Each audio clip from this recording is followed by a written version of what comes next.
पाकिस्तान हमारे सिर पर चढ़ करके नाचता था और फिर भारत ने घर में घुस करके मारा।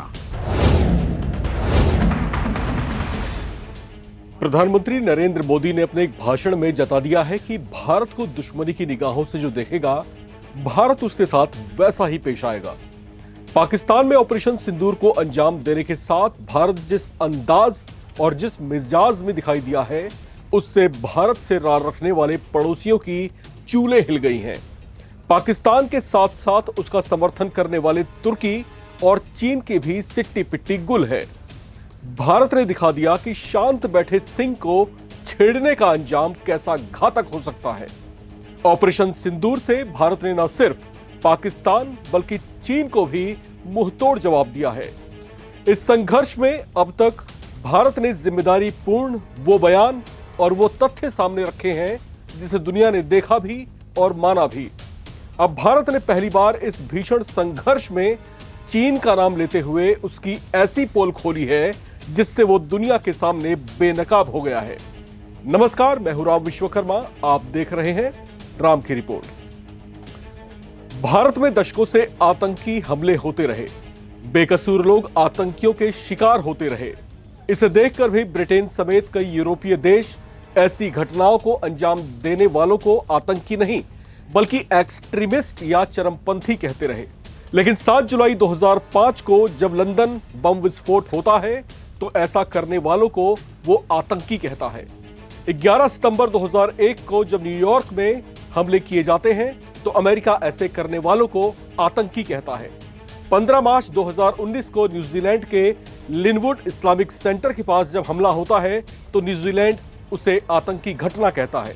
लेकिन इसी तरह के हमले जब जम्मू कश्मीर में दशकों से होते आ रहे थे तो ना सिर्फ ब्रिटेन, ना अमेरिका, ना बांग्लादेश और ना ही चीन, किसी को भी इस दर्द का एहसास नहीं हो रहा था। किसी के मुंह से इन सिलसिलेवार आतंकी घटनाओं पर विरोध का एक सुर तक नहीं फूटा था। वजह शायद यही थी कि झापड़ जब अपनी कनपट्टी के नीचे रखता है तो दर्द का एहसास भी तभी होता है। जो आतंकवाद भारत को डसे जा रहा था, उसने जब दुनिया के पश्चिमी मुल्कों को इसी तरह से डराना सहमाना शुरू किया तो उन्हें एहसास हुआ कि आतंक का दंश कितना दर्दनाक होता है। दशकों से भारत में हमले करने वाले आतंकियों को, जिन्हें पश्चिमी देश एक्सट्रीमिस्ट कहा करते थे, जब उसी पैटर्न में उनके यहां पर हमले हुए तो उन्होंने अचानक एक्सट्रीमिस्ट की परिभाषा बदल डाली। वे भी चरमपंथी शब्द छोड़कर आतंकी कहने लगे। ऐसे देशों पर रामधारी सिंह दिनकर की कुछ पंक्तियां एकदम सटीक बैठती हैं, जिसमें वे कहते हैं, समर शेष है नहीं पाप का भागी केवल व्याध, जो तटस्थ है समय लिखेगा उसके भी अपराध। मतलब यह है कि आंखों से गलत होते हुए देखकर भी चुप बने रहने वाला, खामोशी के साथ दुष्टों के हाथ मजबूत करने वाला, उन्हें हथियार थमाने वाला भी उतना ही बड़ा गुनहगार होता है जितना उस अपराध को अंजाम देने वाला। ऐसा ही अपराध चीन ने भी किया है, जिसने आतंकवाद के हाथों को मजबूत किया, जिसने आतंकी ट्रेनिंग सेंटर चलाने वाले पाकिस्तान को भारत के खिलाफ मजबूत किया, जिसने पाकिस्तान को उकसाया कि वो भारत की सिविलियन कॉलोनीज पर शेलिंग करे, बम और गोलियां बरसाए। इतिहास इस बात का गवाह रहा है कि भारत ने कभी पहले अपने पड़ोसी देश पर हाथ नहीं डाला और न ही कभी उन्हें नुकसान पहुंचाने के मकसद से किसी कार्रवाई की पहल की। लेकिन भारत का ये शांत अंदाज बहुत हुआ। अब सिर्फ आंखें दिखाने से काम नहीं चलेगा। ये बदले हुए मिजाज और खूंखार अंदाज वाला भारत है, जो आंखें दिखाने वालों की आंखें नोचना, हाथ डालने वालों का हाथ मरोड़ना जानता है।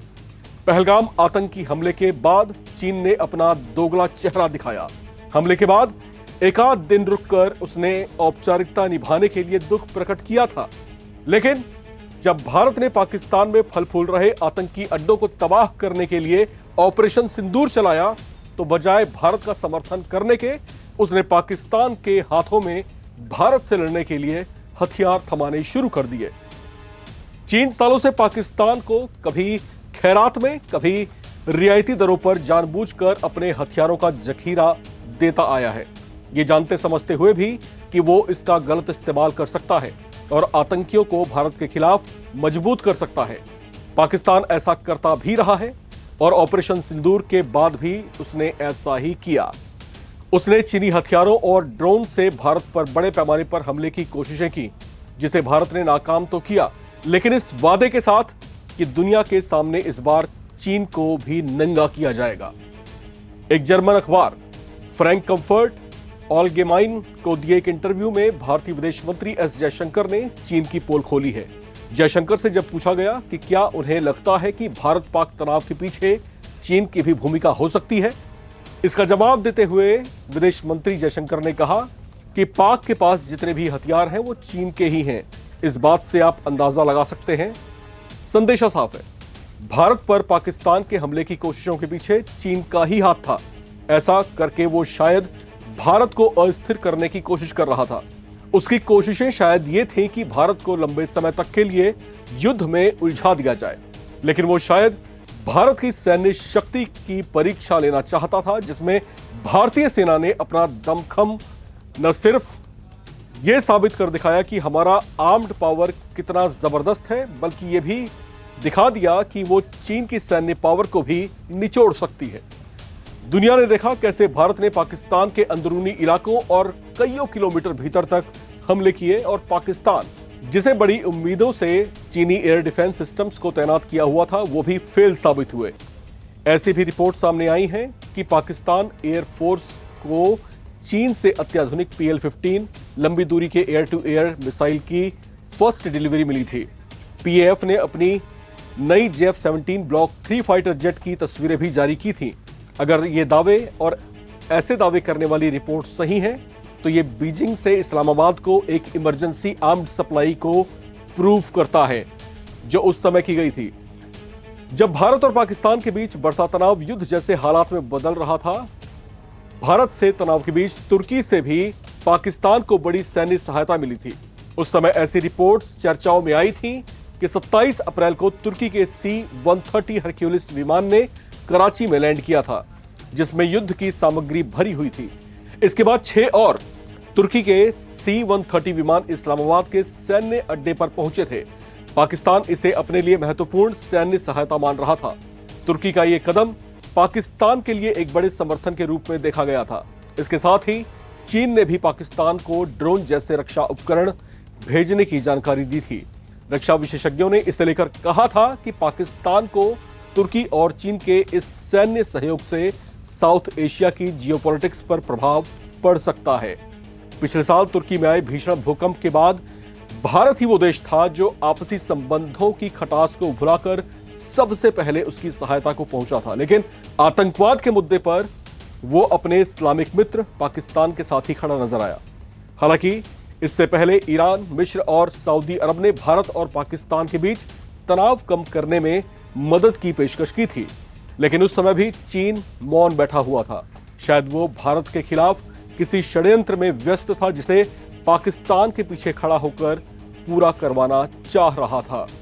लेकिन यहां पर भारत ने उसे हर तरीके से गलत साबित किया और फिर अब भारत के विदेश मंत्री एस जयशंकर ने जिस तरीके से चीन का नाम लेते हुए उसे दुनिया के सामने बेनकाब किया है और यह भी दिखाया कि वो किस तरीके से खामोश बैठकर भारत के खिलाफ आतंकी गतिविधियों को बैकडोर सपोर्ट देता रहा है।